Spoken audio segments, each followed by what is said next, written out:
It's the week ending Friday the 28th of August, and this is The Week Unwrapped. In the past 7 days, we've seen Federal Reserve Governor Lisa Cook refusing to resign under pressure from President Trump, Nigel Farage unveiling Reform UK's detain and deport policy for undocumented migrants, and in a big moment for millennials, Taylor Swift announcing her engagement to Travis Kelce. You can read all you need to know about everything that matters in The Week magazine, but we're here to bring you some stories that passed under the radar this week. Big news not making headlines right now, but with repercussions for all our lives. I'm Olly Mann, and let's unwrap the week. And joining me today from the Week's digital team, it's the full set, Jamie Timson and Harriet Marsden, and from the Week Junior Senior Editor, Felicity Capon.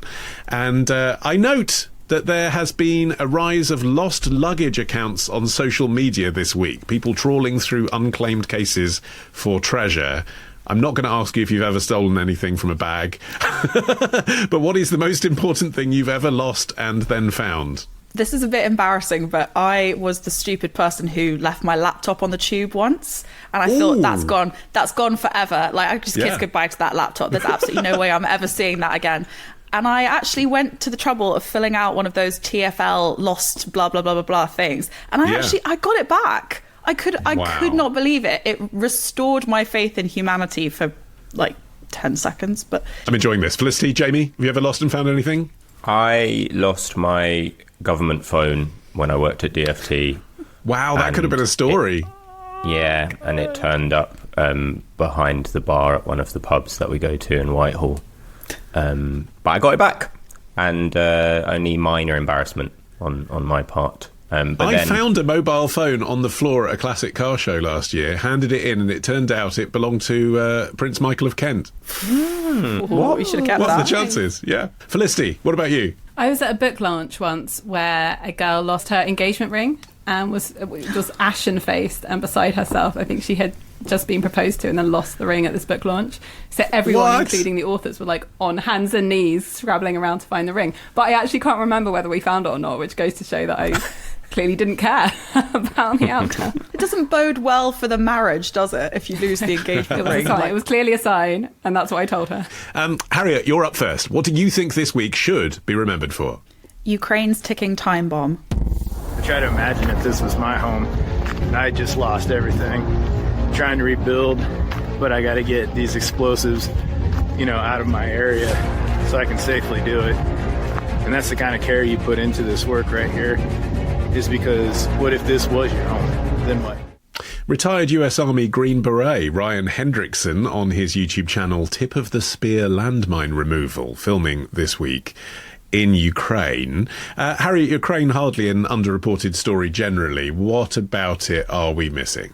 I think that the slightly less reported aspect of the war in Ukraine is just how much damage that has been done that will last for a long time after the war in Ukraine. So we're talking about how it's thought to be one of the most heavily mined countries in the entire world. So even before Russia invaded, it had planted mines all over Ukrainian territory, especially in the south, in Crimea and in parts of the east as well. But in the last 3 years since Russia invaded, more than 2 million mines are thought to have been scattered all over Ukraine, and about a quarter of its landmass is thought to be contaminated with landmines and unexploded bits of like mortar shells, that kind of thing. And that's about the size of England. So there is this extraordinary, huge challenge of how to start clearing these mines to be able to reuse some of this territory, even while Russia is still continuing to booby trap areas with landmines. Yeah. So whatever discussion is happening now about any potential resolution to this war, whoever's living on this land, frankly, whether they be Ukrainian or Russian, they're in danger. Yeah, so it's thought that there are about 6 million people living on or near contaminated areas. But this also affects people far beyond the borders of Ukraine, because this is also Ukraine being one of the foremost food producers of the entire world, producing wheat and corn and sunflower oil in particular. All of the land that is either potentially contaminated or actually contaminated can't be used. And also when Russian troops retreat, for example, Ukrainian troops cannot retake that territory until the landmines, that they know that it's safe with, it's been checked for contamination. So, 6 million people directly affected, and more than 1,000 people have been injured and 360 killed by landmines since the start of the war, including 18 children. But this is a problem. This is a problem that is going to be the world's problem, just like every other war zone that is still contaminated by landmines decades after wars have ended, is the world's problem. Yeah, and a lot of people listening will be thinking about this, Felicity, I'm sure, those images of Princess Diana in the 90s. I thought this was kind of resolved. People weren't using mines, certainly not on this scale anymore. Well, that's certainly how it was looking, because in 1997, when the Ottawa Treaty was signed by many nations, but notably not Russia and not the US and not China, I don't think. But it very much at that time was the sentiment was that mines are just morally unacceptable. They go beyond the battlefield. They're indiscriminate. They affect ordinary people, children. They lie there for decades after the war has ended. And there was such this repugnance towards them that all these nations just decided to sign this treaty. And you're right, it was Princess Diana and Tony Blair, and it was a big kind of a big movement to get rid of them. And what's really sad is that all of that is now unraveling, and it's being undone because the countries that share a border with Russia, so Poland, Finland, Estonia, Latvia and Lithuania, have announced that they are withdrawing from the Ottawa Convention. And Ukraine has also announced that it plans to follow their lead because they have decided that they have to fight fire with fire. And because Russia was never party to this convention, to this treaty, the only way that they can think about defending themselves properly is the idea of a new iron curtain, which is to stuff their border with this aggressive country with millions of landmines to try and stop them an invasion. And there is speculation that whether Russia gets what it wants out of Ukraine or it doesn't, that it could turn its attention to another country along its border. And so they are seeing these mines as a deterrent. Yeah, and Jamie, it's worth saying, isn't it, these mines sort of aren't your granddad's mines, right? There are the sort of, land mines, similar to what you might have seen, I suppose, in World War II. But now they jump, they're dropped by drone, they're in the sea. These are technologically different. Yeah, and I think that's kind of the reason that, Harriet was saying that people are so fearful of them.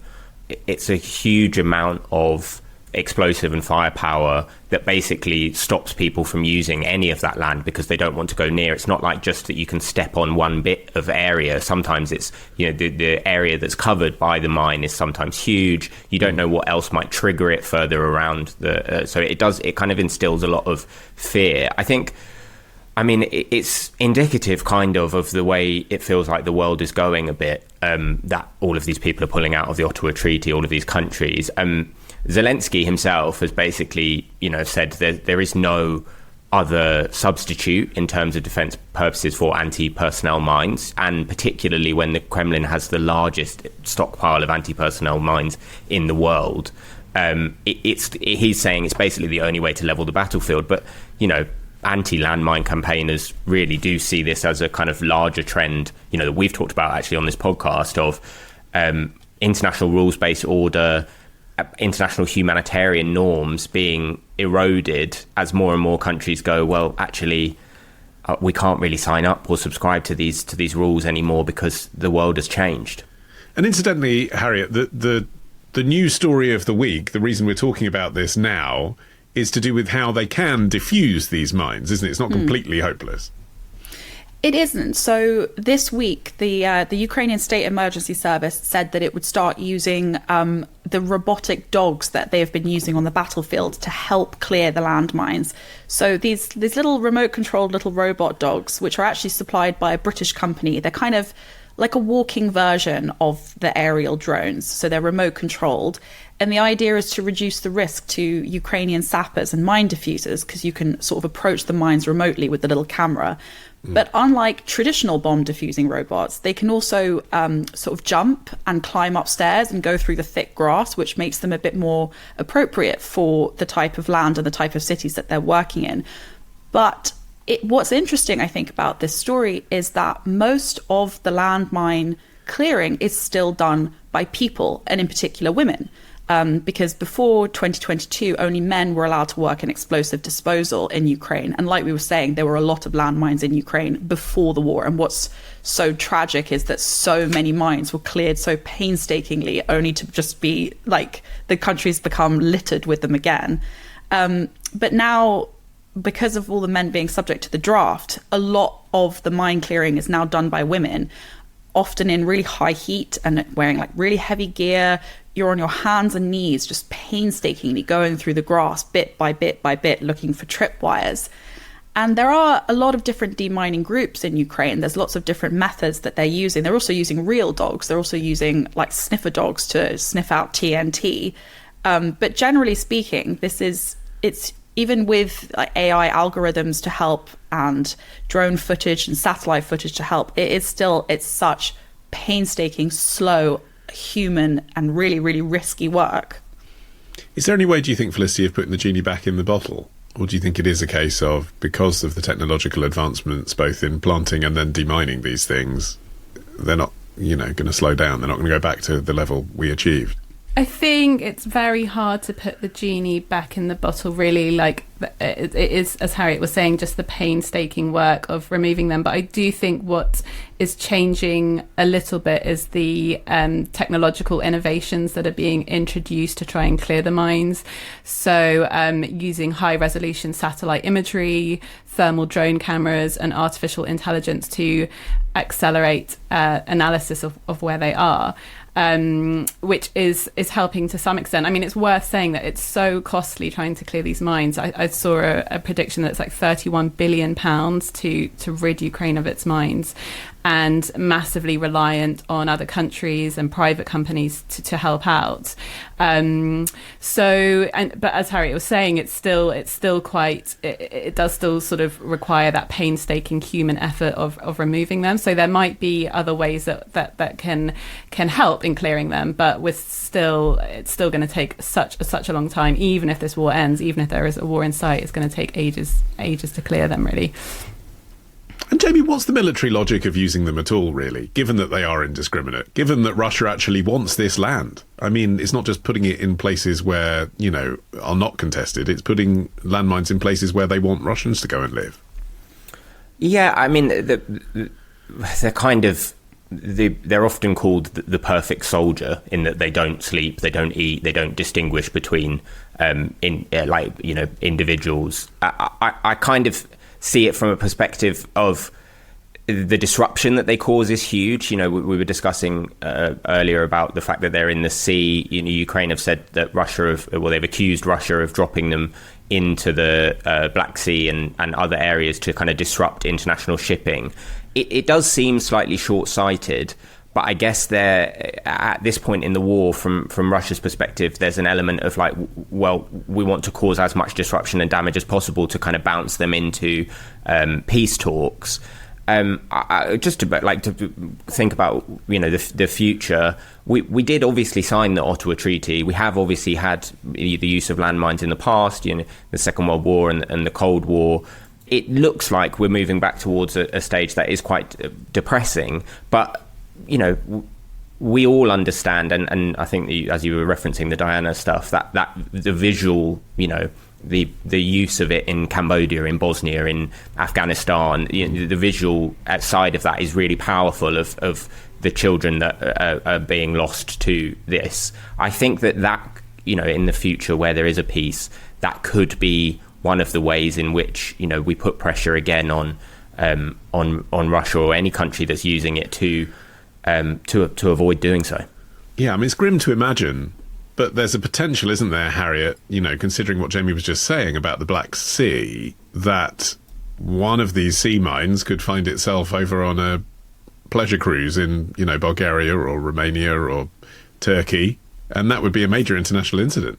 I mean, I'm not sure about how credible that would be technologically speaking. But it is true that many people believe that the Black Sea is now littered with naval mines. And as we were saying, even as technology advances with new methods of clearing mines, so too does technology advance with new methods of dropping them. Like, most of the Russian mines are no longer planted by armies, they're planted by drones. But I think that the broader picture here is that landmine use and casualties are growing all over the world, like not just in Ukraine. So there was the Landmine Monitor last year, which was published in November, reported a nearly 22% increase in deaths or injuries by mines since 2022. Most of those were civilians, and nearly 40% of those were children, because a lot of landmines are detonated by children. They are less vigilant, they tend to run around more. A lot of landmines are very cynically and cruelly hidden inside toys. Like, that was particularly notable in Afghanistan. And even as there are these great global efforts to clear mines, from Angola, Cambodia, Colombia in particular, landmine use has significantly increased in Myanmar in particular, since the military took power in 2021. And Syria is also one of the most mined places in the world. Casualties are also increasing in Yemen, even as violence has decreased since the 2021 truce. So I think that what we maybe should focus on a little more is the kind of broader picture beyond Ukraine, that even while we resolve conflicts, the rise in armed conflicts, we're not keeping pace with the rate at which conflict is increasing. And what's so sad about the Ottawa Treaty, which was this landmark agreement to ban anti-personnel mines, is that it led to a 95% reduction in landmine casualties in just 15 years. It was such a success. But while so many countries were busy destroying their stockpile, others were busy, like Russia, massively increasing it. So we're just not keeping pace with the level of violence and the rate of increase of danger that is the reality of the world. Yeah, and from a British perspective, Felicity, finally, I guess, we do see sort of unexploded bombs from World War II occasionally crop up and things like that, don't we? But basically, these landmines, if this new Iron Curtain comes about that we've described, are getting closer to where we are, just geographically. That's true. I think the earlier point that we made about it affecting, yes, they are closer, but also the fact that Ukraine is such an agricultural powerhouse and is such a huge exporter of grain and oil, as we mentioned. I think that is something that could keep it on the international agenda in a kind of cynical way. Obviously we should care about this because people are dying and getting maimed and wounded and cause all sorts of damage. But the other thing is that we really rely on Ukraine for quite a lot of its food exports, and so much of the land. Even land where there aren't mines, it's just not, people just don't know, there's that uncertainty. So farmers just can't farm anymore. So I think that is an interesting side of this story, because I'm hoping that that's what keeps it on the international agenda, is that it will affect the rising costs of food for so many of us, because all of this land just can't be farmed anymore. Up next, is there a new reason to sing Good Morning Baltimore? Perhaps. Find out after this.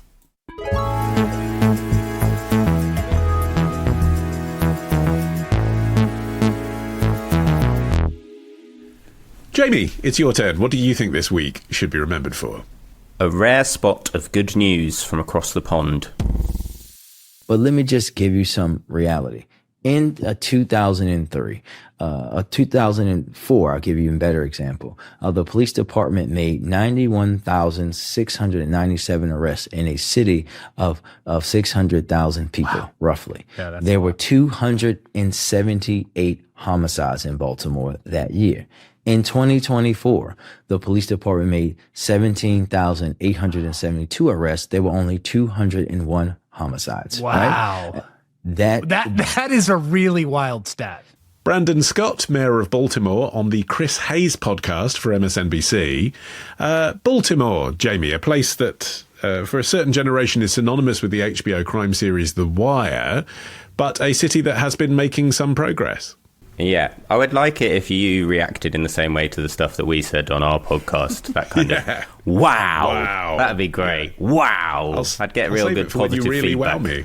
Yeah, okay. Fair enough. I'll bear that in mind. That was the mayor, Brandon Scott of Baltimore, just basically talking about the violence prevention that they've done, and he gave some stats there of how many homicides, the level of homicides has gone down this week. Donald Trump, because he's not ever that far away from any of us, really.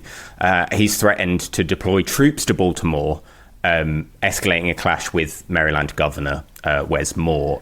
He said that we've obviously seen him send troops into DC, and he's threatened to do that in Baltimore. But what's interesting is that actually, well, one, probably Baltimore would argue, or the mayor of Baltimore, Brandon Scott, would argue that he doesn't actually need Trump's help or the troops' help, but actually the kind of efforts and the work of Brandon Scott as mayor and the what they call the group violence reduction strategy, which brings together community groups and charities, and has had a massive success, really. Give us some examples then of what he's managed to achieve. If you look at I'll try and do a bit of a potted history. Baltimore had a relatively high violent crime rate. We've obviously seen The Wire, the ins and outs of what the problem was, but it really shot up in the wake of Freddie Gray's death and the protests after Freddie Gray in 2014, 2015. What they decided to do was to look at the data when it comes to who the perpetrators of violent crime are, but also who the victims are, and actually offer kind of effective intervention. What that looks like is, as he was saying, is a community-based approach. So violence interruption programs, safe street initiatives, creation of community hubs staffed by local people. To give a specific example, what it means is if the data shows that you're likely to either be a victim or a perpetrator of violent crime, you will have someone come to your door and hand you a letter written by Brandon Scott, basically offering you two options. One would be using the charities and local groups, a kind of work program or basically help, an intervention help, or they say it's very likely that you'll end up being arrested or the victim of a crime. And the stats show that anyone that has been had this intervention, 95.7% of the people who've accepted support have not been victims or re-victimized, and 97.7% have not recidivated. That's a difficult word to say. I bring it to the table really because I think, one, I didn't actually know this before we came, that actually Baltimore was doing such an amazing job, but it also shows the power of community and treating violence as almost as an illness and a health issue in the same way that we would do with a virus. And one of the things that he brings up in that podcast, which I would really recommend people listen to, is the decline of the third space, and I think it's something that we've talked about on this podcast before, about how youth clubs, sports centres, libraries, community areas have all declined. And actually that's one of the few ways that you can interact with young people at a time when they're most vulnerable, and we certainly see that in the UK. Okay, lots to unpick there. Let's just focus, first of all, Harriet, though, I guess, on the reason this is in the news at the moment, which is that Trump wants to send the National Guard into Baltimore, despite all the success that Jamie's just outlined there in reducing crime and homicides. Why does he want to do that? Is he just keen to press on with this policy regardless of whatever, counter-information you can put up to say it's not necessary? Well, Trump's threats, and in the case of Washington, D.C., what he's actually done to deploy National Guard troops to often quite Democratic-led cities, is, he says, it's part of what he calls his crackdown on crime. He's also suggested that he would deploy troops to New York and Chicago as well. But it also appears to be a very direct response to the governor of Maryland, Governor Moore's invitation letter to Trump, in which he invited Trump to come and take a walk in Baltimore and see how well it was doing. He invited the president to see firsthand the success of this community-based group deterrence initiatives that have been so unbelievably successful in bringing down violent crime. And Trump described that invitation as nasty and provocative. It was provocative, wasn't it? I mean, I don't think it was nasty. It was politely written, but it was provocative. It was saying, don't trash talk me, come and see my city. If it was provocative, I think that you could argue that Moore had a very good reason to be provocative, given that there was all this rhetoric coming out of Trump that was just disprovable by federal statistics and every possible metric that we have to show the success of all these initiatives in Baltimore.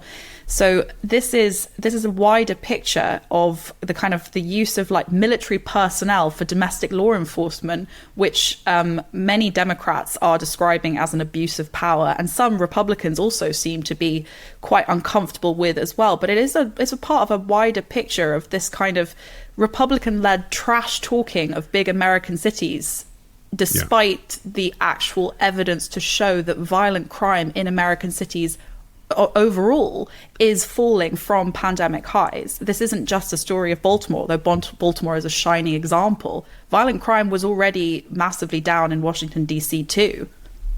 I think Trump is also keen generally to be seen as strong on crime because it plays well with his base, regardless of what the stats show or what's on the ground. He has always talked very admiringly of sort of strongman leaders across the world. So I don't think it really matters what's going on in the ground. He wants to be shown that he is strong. He likes the idea that he is creating a sense of security that, it's somewhat up to the people who live in these cities and states, whether they feel that's what he's doing or not. But it did make me think of what's going on in El Salvador, and Trump has expressed an interest in the leader there, Nayib Bukele, who has basically turned El Salvador from being the world's murder capital into a country that is safer than Canada, according to government data. And there's been like a precipitous drop in homicides particularly, but that has come with the cost to kind of due process and human rights and all that sort of thing. But I just bring it up as an example to show that Trump wants to be seen to be strong on crime, and he wants to have that kind of strong man image about him, I suppose. Yeah, and whatever you think of that heavy-handedness, Jamie, and from a British perspective, whatever you think of Donald Trump, I think if you see images of, heavily armed military patrolling a city when there doesn't appear to be an emergency just to make a political statement, it is quite a scary thing to see. Nonetheless, does it actually, if he follows through with this policy, make things less safe, undo the work that the mayor of Baltimore's been doing? I mean, theoretically, more security on the streets, that should make things even safer, shouldn't it? What's the problem?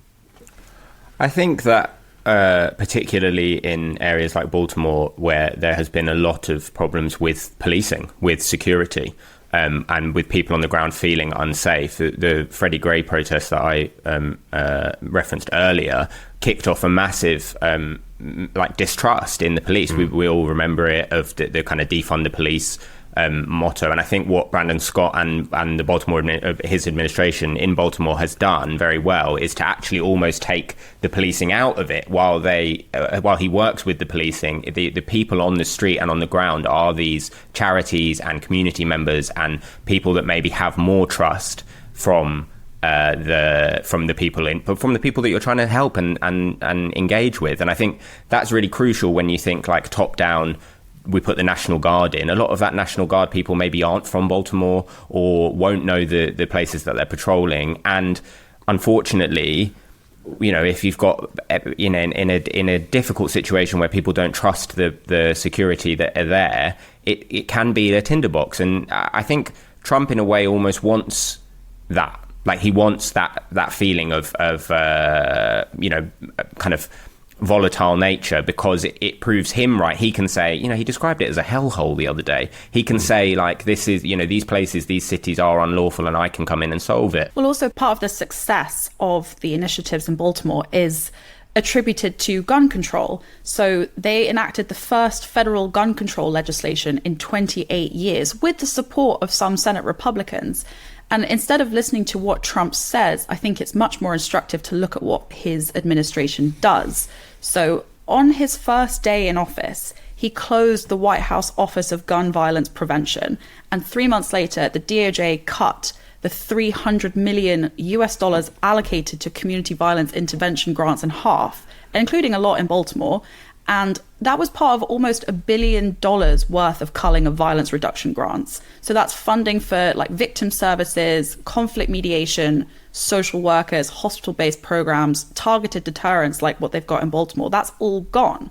You're in a situation where a president has directly cut funding or closed offices that are dedicated to gun violence reduction and just altogether community-based intervention, and then sending troops, military federal troops, like the National Guard, into cities they don't know, rather than sending them to the border to stop the influx of drugs or guns in the first place, to effectively possibly take credit for Baltimore having the fewest homicides in over 50 years. It strains belief to argue that it's designed to make people feel safer. Felicity, when it comes to what they've actually achieved in Baltimore, though, are there lessons for other countries around the world, for us here in the UK? Certainly, when you look at crime in this country, I mean, it's a very mixed picture, certainly. Shoplifting is up, robbery is about the same, homicide is slightly down, fraud is massively up, bike theft, phone theft, that sort of thing. What you are seeing is that lots of young people, more and more young people are getting involved in crime, and younger young people, so more 10 to 14-year-olds are now committing crime. There's obviously knife crime issues, just over 50,000 offences involving a sharp instrument recorded in the year ending March 2024, and that was 4.4% higher than the previous year. I imagine it's a perfect storm, really, of so many factors why young people get swept up into crime. But going back to the third space idea, I think that's really important, because obviously one of the tragedies of the last decade or so has been spending cuts to youth services. So spending by councils in England has dropped by 73% since 2010. That's over £1 billion of money. And that's partly because councils are broke. So there just isn't the money, or they have to divert what money they do have to frontline services, children in immediate danger who need looking after. But that funding that was so important in Baltimore that Trump is now threatening to withdraw is also not there in the UK either. And it just seems to make sense that if kids don't have something to do, as something fulfilling, something rewarding, adults who will believe in them, who will give them the sense that there is a future waiting for them, then it's not hard to see that they would go down a crime route instead. So there is a comparison to be made in that sense, I think. And do you think that will resonate, Jamie? You wanted to introduce this idea of the third space sort of concept. I mean, is it basically that the political class and journalists and all the rest of it, generally speaking, their kids do have something to do? They can afford to take them on holiday, they have gardens, and they can't really relate to people who literally sit around at home and have nothing to do but hang around on street corners. Yeah, I think that's quite a fair assessment. I think, as Felicity was saying, the council were left with very little choice in terms of how they were going to use what little money they were given and left with. So investment in community spaces just completely dropped off. I think the other thing, and we've again talked about this on the podcast before, but it is about education and exclusions from school, and the number of missing children that there are since COVID actually is insane. The number of people who have literally just dropped off, the children that have dropped off the registers of schools, and often these are from poorer working class backgrounds, these people, and the education system just doesn't have the facilities or the money or the focus at the moment to look out for these young people. I think it's to me it's so indicative when we talk about the protests in the summer and that have happened in the UK, and of a lot of people who feel disenfranchised, and part of that is because of the lack of funding in local areas that basically are forgotten about by a lot of the media and political classes. We've got a supposedly left of centre government in at the moment that should be funding this stuff, and I believe that they're trying, but they could look at what's happening in Baltimore and see not only does it bring crime down, but it also does engage young people and give them hope. Okay, up next, why first ladies are becoming ladies of letters. That's after this.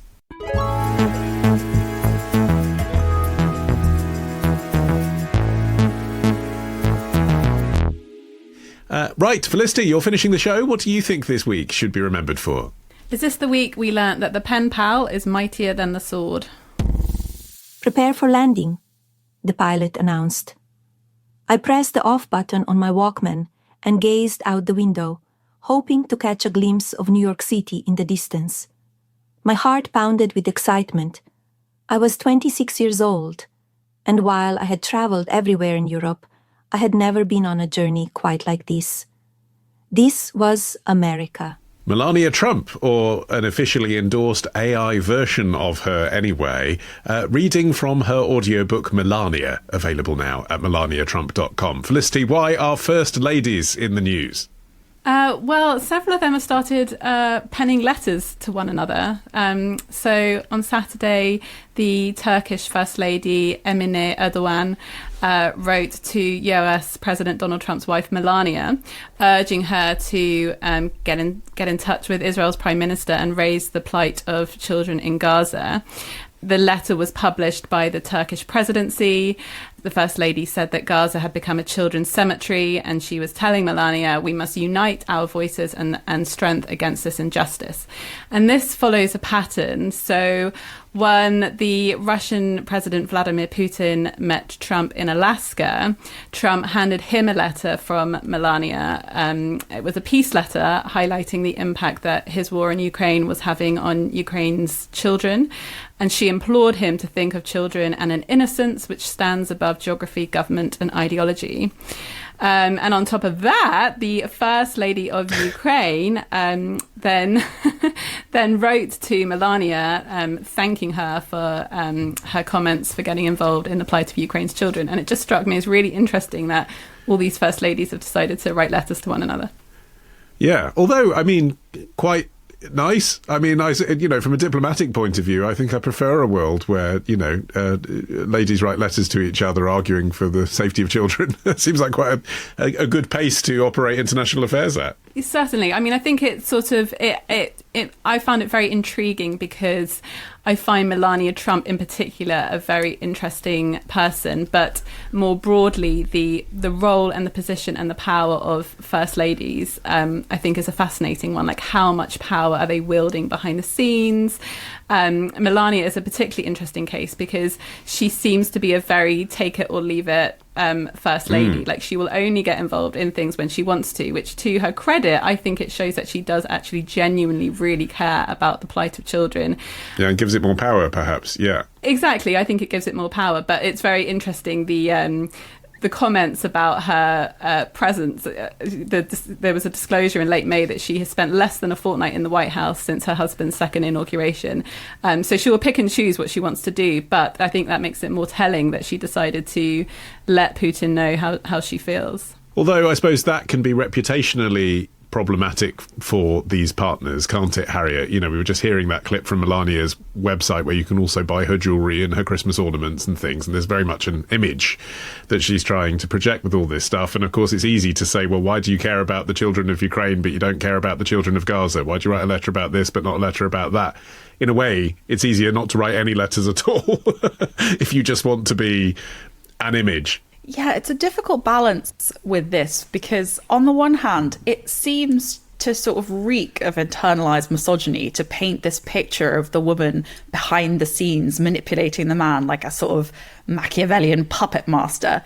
But on the other hand, it's patronizing and it's frankly unconvincing to suggest that these women who, broadly speaking, are worldly, well-travelled, intelligent women don't and shouldn't have opinions on what their spouses do, and their spouses are also their elected leaders. It seems unrealistic that they wouldn't have an influence.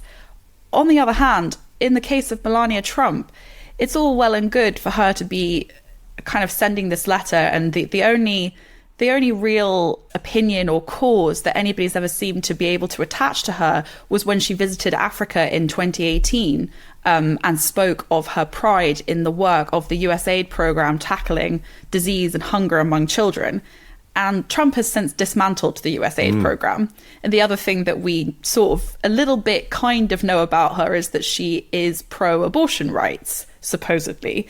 And Trump has been absolutely instrumental in dismantling the access to abortion and reproductive rights in the US and broader across the world. Yeah, but you could argue that from the other perspective, couldn't you? You could say maybe dismantling them not as far as he or the Republicans would have liked. Maybe she's had an influence there.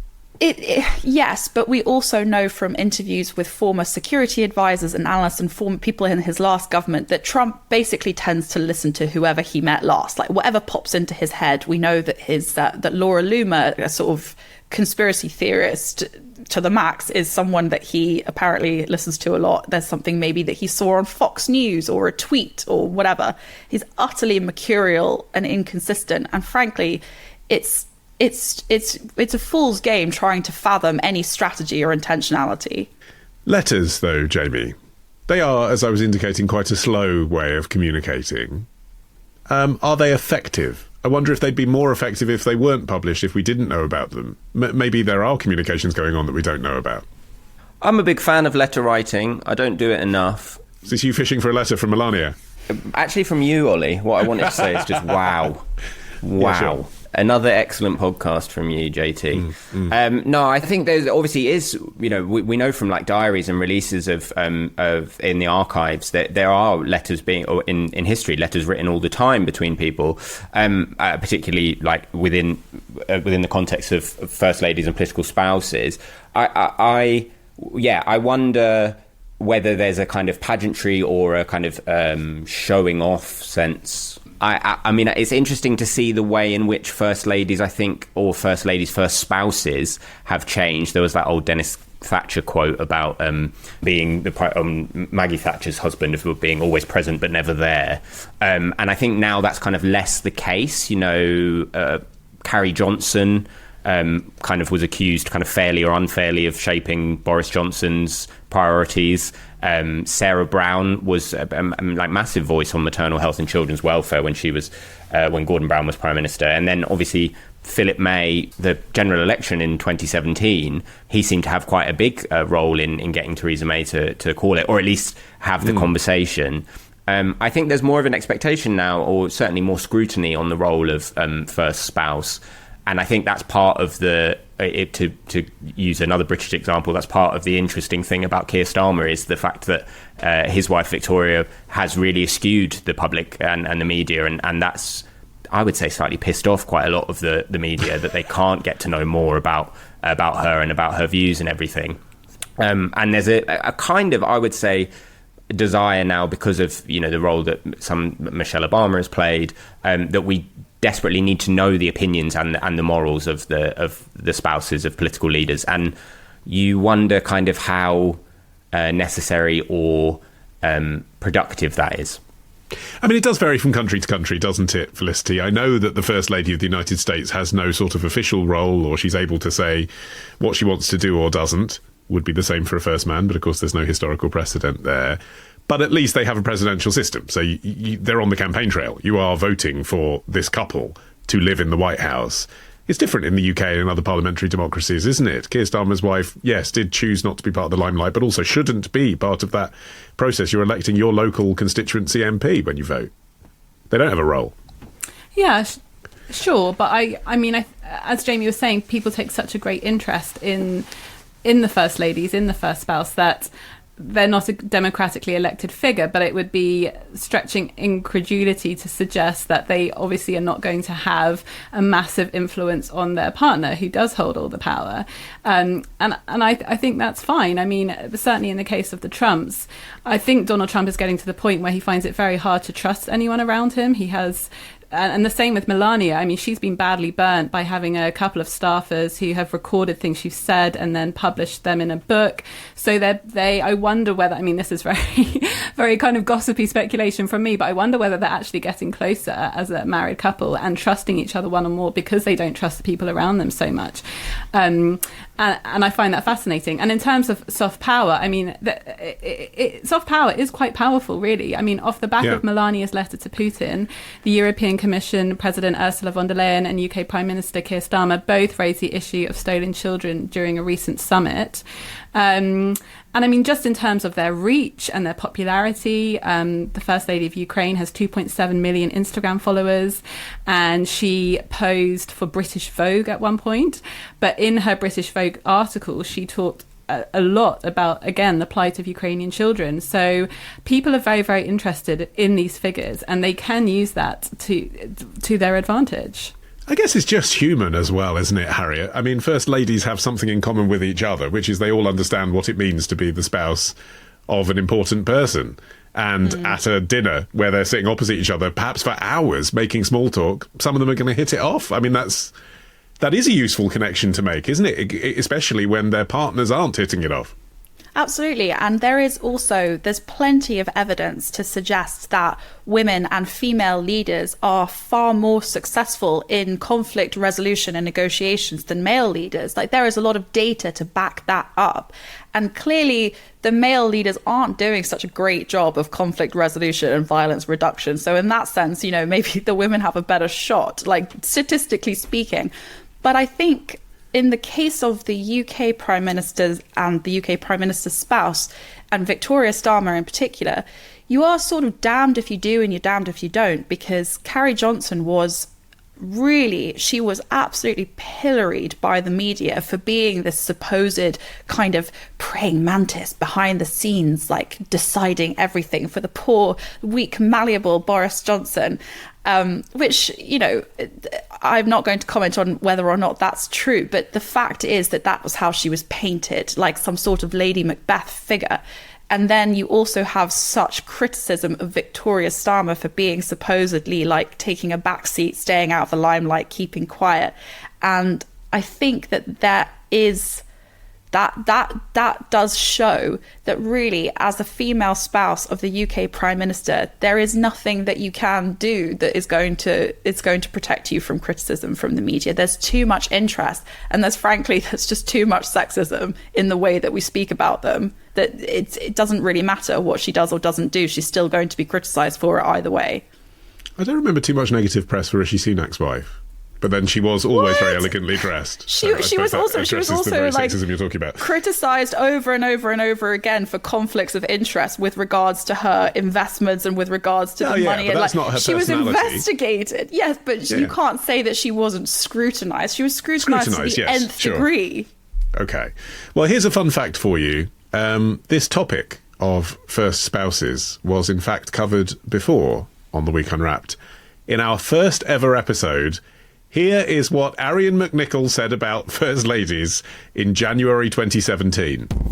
And to be fair to Melania, she's already spelled out a political direction that she wants to take, which is to end online bullying hilariously, because, given who her husband is and what he does, it's a remarkable thing for her to want to stop to the subject. But I guess she's close to the source, so she can really impact that firsthand. There you go. So I guess, Felicity, the question is, has much changed since 2017? We can be having this exact conversation in another 8 years' time. What's the point of First Ladies? Yeah, I mean, back then, I feel her reputation has changed between the two presidencies. I mean, she was absolutely ridiculed, wasn't she? I mean, she had the campaign which was Be Better, that everyone just took the piss out of relentlessly. I think now, maybe with this letter writing and this, what seems to be a genuine concern for children around the world, perhaps she is changing her image slightly. But yeah, watch this space. Well, if she wants to come on the show, or if 11 Labs want to lend us the AI version of Melania, she can come on the show without lifting a finger. Then she can reply. In the meantime, my thanks to you, Felicity, Jamie and Harriet, and to you for listening. You can follow this show for free. You can get every episode as soon as it's released. Just search for The Week Unwrapped wherever you get your podcasts, including YouTube, where you can now watch us as well. And you can also get 6 free issues of The Week magazine with a trial subscription if you go to theweek.com/subscriptions. In the meantime, I've been Olly Mann. Our music is by Tom Morby, the producer Matt Hill at Rethink Audio, for old time's sake. And until we meet again to unwrap next week, bye-bye.